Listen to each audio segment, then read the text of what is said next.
July 4th, 2020 will be a day that lives in infamy. On this day, not only are we celebrating the birth of America, but the official announcement of Kanye West running for president in 2020. With all jokes aside, is it even financially possible for Kanye West to be able to afford to run for president if he pays for his whole campaign out of pocket? In this video, we are going to look at how much a presidential campaign costs, what are the chances that Kanye West actually wins, and what the future of the presidential election might look like. Before we dive in, don't forget to like and subscribe to see more videos. So you want to run for president. You have some good ideas and you think you can make a real change. At first glance, it might not appear that standing on stage, telling people why they should vote for you, would be so costly, right? However, the cost associated with becoming a household name is quite expensive. When you start to break it down, people don't run campaigns all by themselves. They have multiple staff members from speechwriters, publicists, and marketing agencies, so you could put your best foot forward in the public eye.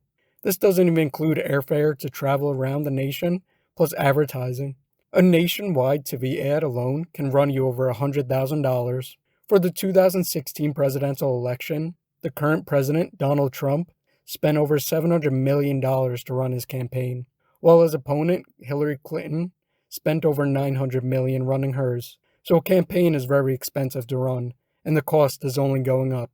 Adjusted for inflation, no political party surpassed $400 billion before the 2000 campaign.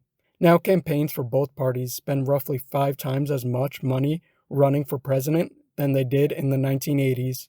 The most that was ever spent on a presidential campaign was in 2008 with Obama's campaign, spending $1.3 billion. Without a large sum of money, a candidate has virtually no chance of achieving their goal.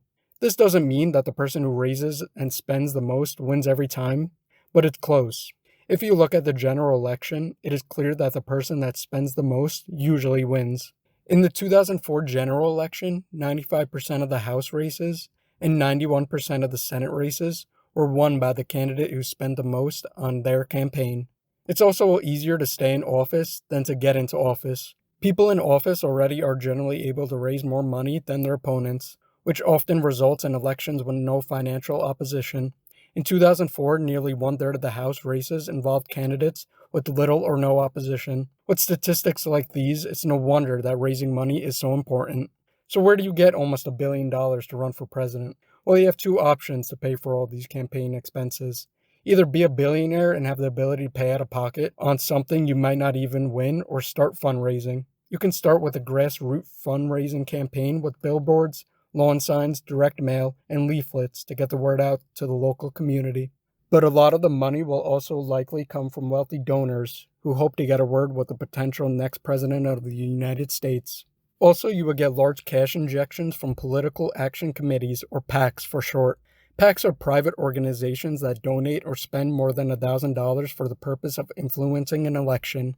PACs are, however, limited to donating $5,000 to a single candidate and $15,000 to a political party per election. But there's a way around this. If the money isn't donated directly to the candidate and the organization doesn't work directly with the candidate, then they can raise unlimited amounts of money. This is called a 527 group, and they are becoming increasingly popular and influential.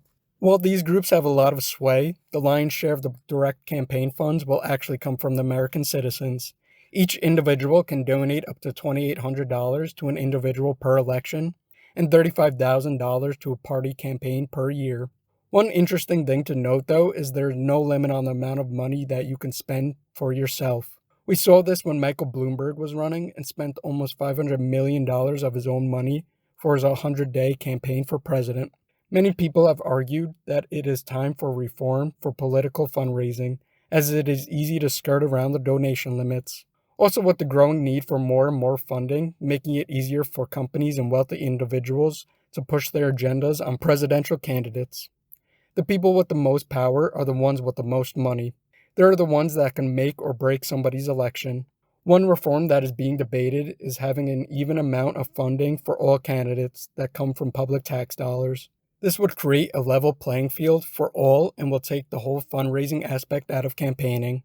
Another idea would be to have a hard cap on the amount of money a candidate can spend on their campaign. This would mitigate the need for heavy fundraising, but would still have the problem with the 527 groups spending on the candidate's behalf. But I believe this will be a step in the right direction. So let's look at how Kanye West actually stacks up in the financial department.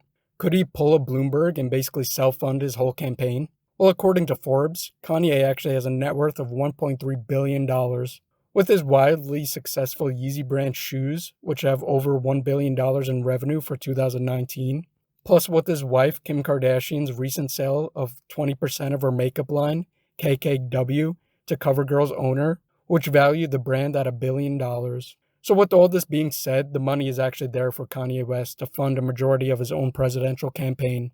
Plus, with the help of some fundraising, he could easily keep up funding-wise with the Republicans and the Democrats. The current American political fundraising system is a broken system that favors the rich and gives them more control over legislation. With the constant increase in campaign spending, I truly think we need to look into reform, especially as campaigns start using more slick online advertisements that blend seamlessly into platforms, and they don't even have to disclose that it's a political ad. But with all that being said, as always, thanks for watching, and if you enjoy the video, like and subscribe to see more.